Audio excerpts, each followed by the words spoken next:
Informasi pertama, Saudara, Presiden Amerika Serikat Donald Trump mengumumkan bahwa Iran dan Israel telah sepakat untuk gencatan senjata. Kesepakatan gencatan senjata akan mengakhiri konflik secara resmi.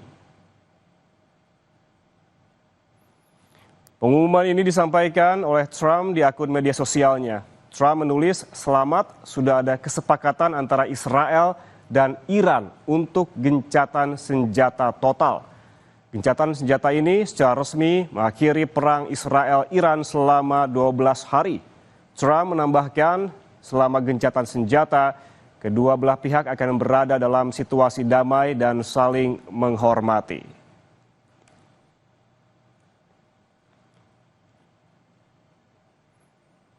Sementara itu, Menteri Luar Negeri Iran Abbas Araghchi membantah soal kesepakatan gencatan senjata Iran-Israel yang dinyatakan Presiden Amerika Serikat Donald Trump. Menlu Iran mengatakan Iran akan menghentikan serangannya jika Israel menghentikan serangan udara sebelum pukul 4 pagi waktu setempat. Pernyataan ini menandai pernyataan resmi pertama Iran tentang klaim gencatan senjata antara Iran dan Israel yang diungkapkan oleh Presiden Amerika Serikat Donald Trump. Menlu Iran mengirimkan pesannya di media sosial X pada pukul 4:16 pagi. Sebelumnya, Iran menunggu Israel menghentikan serangannya paling lambat pukul 4 pagi waktu Teheran.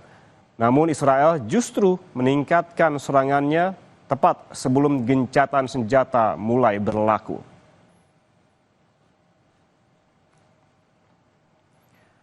Sebelumnya, Saudara, Iran diketahui mengaktifasi sistem pertahanan udaranya Senin malam. Hal ini dilakukan lantaran Israel gencar meluncurkan serangan di Teheran sejak konflik dimulai.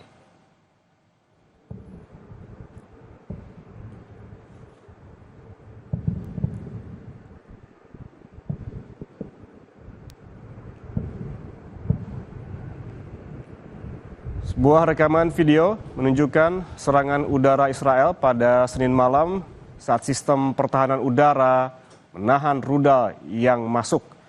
Juru bicara Angkatan Pertahanan Israel mengatakan serangan Israel menargetkan basis Sarallah, Korps Garda Revolusi Islam Iran, serta markas milisi basis Iran.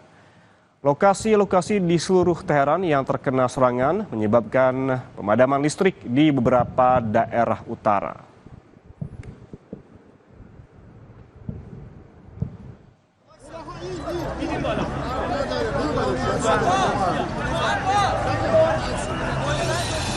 Sebelumnya, Israel juga telah menyerang gerbang penjara Evin di Teheran, Iran pada Senin kemarin. Rekaman menunjukkan tim penyelamat mencari korban di antara runtuhan dan membantu mereka yang terluka saat asap mengepul di area tersebut. Menteri Luar Negeri Israel juga mengonfirmasi bahwa pesawat tempur Israel yang mengebom gerbang penjara Evin di ibu kota Iran. Penjara Evin merupakan penjara khusus bagi tahanan politik. Akibat pengeboman ini, tahanan politik di 3 bangsa mengalami cedera.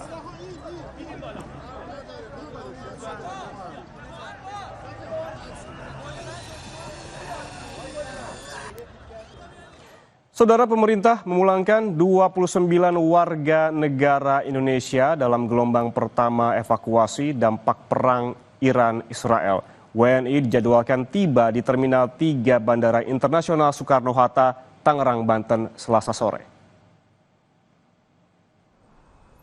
Pemberangkatan WNI ke tanah air menggunakan 2 maskapai yang terbagi dalam 3 jadwal penerbangan dari Baku, Azerbaijan. Ini menjadi tahap pertama pemulangan dari rencana 96 warga negara Indonesia dan 1 warga negara asing. Sebelumnya, pemerintah menyebutkan keselamatan warga Indonesia menjadi prioritas saat ini di tengah makin intensnya eskalasi perang Iran-Israel usai Amerika Serikat terlibat menyerang 3 fasilitas nuklir Iran.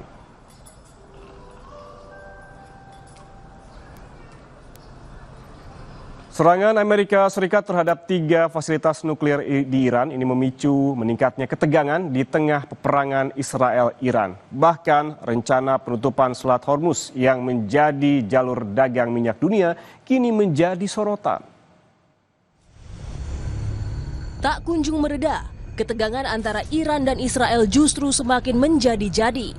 Terlebih dengan adanya serangan Amerika Serikat di 3 lokasi fasilitas nuklir Iran. Menyusul serangkaian konflik bersenjata tersebut, Menteri Luar Negeri Iran, Abbas Araghchi pun berkunjung ke Rusia untuk bertemu Presiden Vladimir Putin.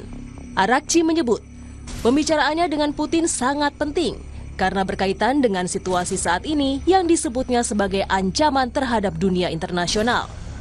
این حمله‌ای که آمریکا انجام داد حمله اول به منشور ملل متحد هست چون کاملا خلاف منشور هست حمله به قوانین بین الملل هست حمله به حقوق بین الملل هست حمله به قوانین بین الملل هست و از همه مهمتر حمله به NPT و نظام عدم اشاعه هست.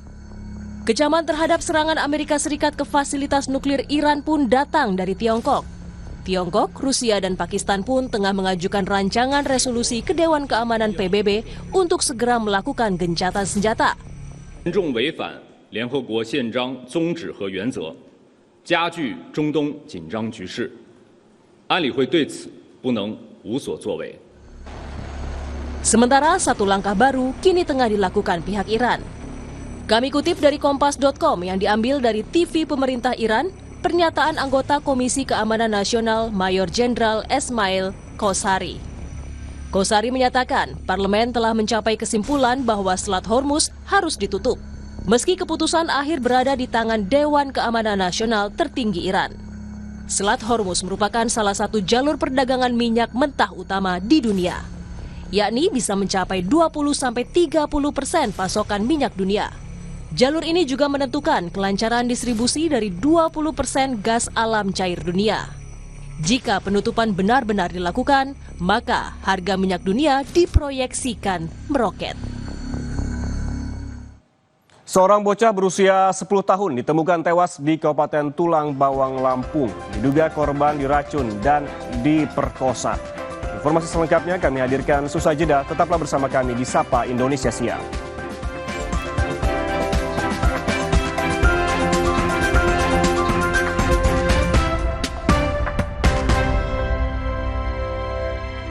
Kok bento?